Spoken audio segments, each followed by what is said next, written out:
Welcome back to the Cabana. I'm Ernie Carswell, a real estate agent based in Beverly Hills with Douglas Elliman, but serving all of Los Angeles. And we regularly meet here in my cabana to talk about real estate topics that could be of interest to you, certainly of interest to us, and we're all going to learn something together, we hope, in the exchange. So the first thing I'd like to share with you is the reports are already out from early 2021 that Los Angeles prices for home sales have increased 13%. Is this possible? I mean, we all feel like we want the economic return and a full surge of life back as it always has been, but who would have dreamed that real estate prices continue to increase? But surprisingly, the International Real Estate Investment Report came out, and globally, near the end of 2020, there was a real estate boom in investing. That was led pretty much by multifamily. Hotels were the worst. Not many people interested in buying hotels when no one was staying in them. But single-family homes were running a close second. North America led the surge in the boom, although not at numbers they had seen in previous years. But it was still a surprise to be booming in the multifamily and real estate investment cycles. But interestingly again, the Scandinavian countries and Switzerland increased their investment cycle to numbers they've never seen before. Now look, I've been watching Danish and Swedish TV, some really great programs on Netflix like Borgen, Border Town. I invite you to check those out if you haven't. These countries have these wonderful lifestyles, quality of life in Denmark, Sweden, Finland, Norway. Everybody's wearing winter clothes, but no one's complaining about the weather. I was pretty impressed with that. It's obviously cold. They don't let it be a big problem. That's good perspective, folks. Speaking of quality of life, I've got a treat for us today, joined by one of our lovely team agents that we care so much about, who happens to bring an extra high-level quality of life to everyone he knows, because you wouldn't know it. He's a celebrated winemaker, a bona fide vintner, right here in our midst. And so I'm so excited to introduce you to him. We all get the pleasure of working with him on our team, but everyone welcome Spencer Daley here in the flesh and in the cabana. I know, I'm honored to be on the Late Show with Ernie Carswell. Well, you know what, we won't get as crazy as they get on the Late Show, but with wine bottles in front of us, one never knows. It's just as entertaining. Yeah. Well, look, it's, as I've said to our viewers, you are just so loved by our team and by everyone that knows you and gets to work with you as their real estate agent. And you've had incredible success coming into this business, but this wasn't your first business after your schooling years. Tell us what you were doing before real estate. Well, actually, before my schooling years even, pretty early on, I was living in Camarillo, and my dad was, I'll start this with my dad. He was a connoisseur of wine, and definitely enjoyed, wines at dinner, and kind of elevated that interest a little bit when I was younger. He actually planted a little vineyard in our backyard, a couple rows of vines, just for fun. And kind of as our, my, high school job, I would say, or middle school job, he had me working out in the vineyard and spraying, pruning, managing the vines.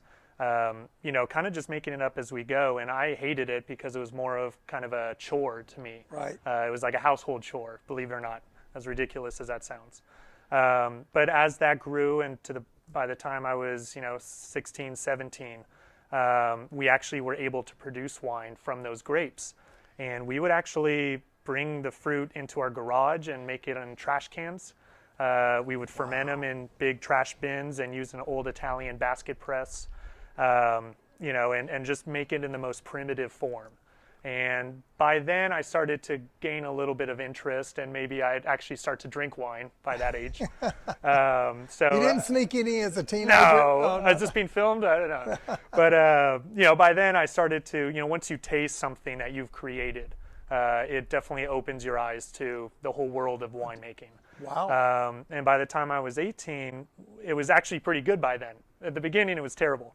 So I entered my rosé that I made in the garage into the Cellar Masters competition in Los Angeles, and I got a gold medal. And at that point, I already had a passion for it, and I realized it's something that I'd want to do, for a career. And ended up going to school in Santa Barbara. And while I was in school, I applied to jobs at a few local wineries, and that opened the doors to making wine on a more commercial level, as opposed to just a garage yeast winemaker in your garage. Yeah. Well, I'm about ready to crack one of those open. So let's talk about what you have here. I've had your wines, and I've got to tell you, they're delicious. And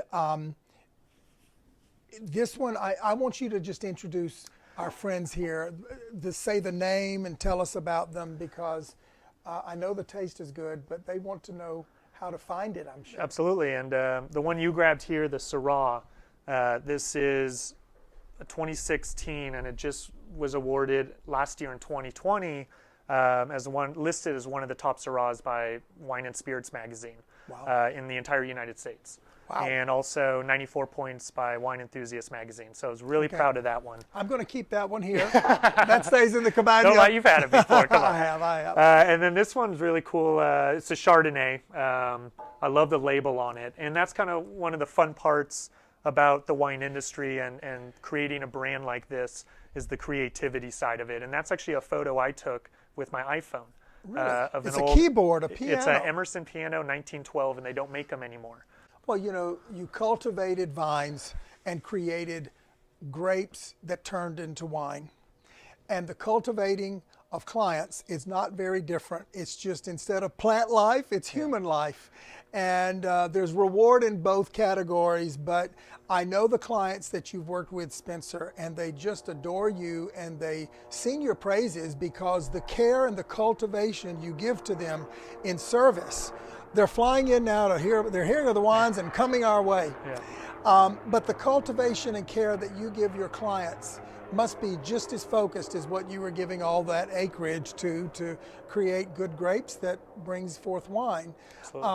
So I salute you for that. And I know that you still have the wine making and vintner awards, but that you've understood that this is a new passion now in real estate, and you've really caught up in it. In fact, so much that you're quickly buying properties and developing them somewhat, right? I mean, yeah. And what I love about real estate and what's kind of pushed me towards this industry as well is the idea of there's really no ceiling. And I was talking about being creative in the wine industry and how that was so appealing to me. I think there's so much creativity to be had in real estate, and a lot of people wouldn't think that. There's so many different avenues, and at the end of the day, real estate is such a vague term for an industry that has so much opportunity and so many different routes to take for your career. What is a creed or a motto that gets you going? Is there some great quote or some great saying that really inspires you to do all of these impressive things? Absolutely. So it's not so much a motto or a bumper sticker motto, but it's more of a line from a book or an explanation from somebody that I've idolized and looked up to as a public figure pretty much my whole life almost. And that's Kobe Bryant, who is obviously an amazing basketball player, but beyond basketball and on the court, off the court, he was a great entrepreneur as well. And a lot of people don't look into that as much, but the few years he had after his career in the NBA, he started multiple brands and was a great advocate for women's basketball, and was beginning to exploit that and bring that out to the public eye. So he did a lot of great things that I looked up to. And one of the things out of his last book that he wrote was how he's pushing the constant quest to be better today than you were yesterday, a little better today than you were yesterday. And I thought that really struck a chord with me. I'm a totally different person than I was 10 years ago, and I plan on being a totally different person 10 years from today, and a better person. And it really starts with every single day when you wake up. It's what is progressing me forward, whether it's your business or if it's your personal level, anything that you're doing to make you the best that you can be. Hats off to you for living a very interesting life, giving your clients excellent service, being on our team so we get to enjoy all of the benefits of that, and this. You can have it. You can have it. And until the next time, everyone, that is Spencer Daley, and we'll be here in the Cabana drinking Spencer's wine, and we'll see you very soon. Till next time.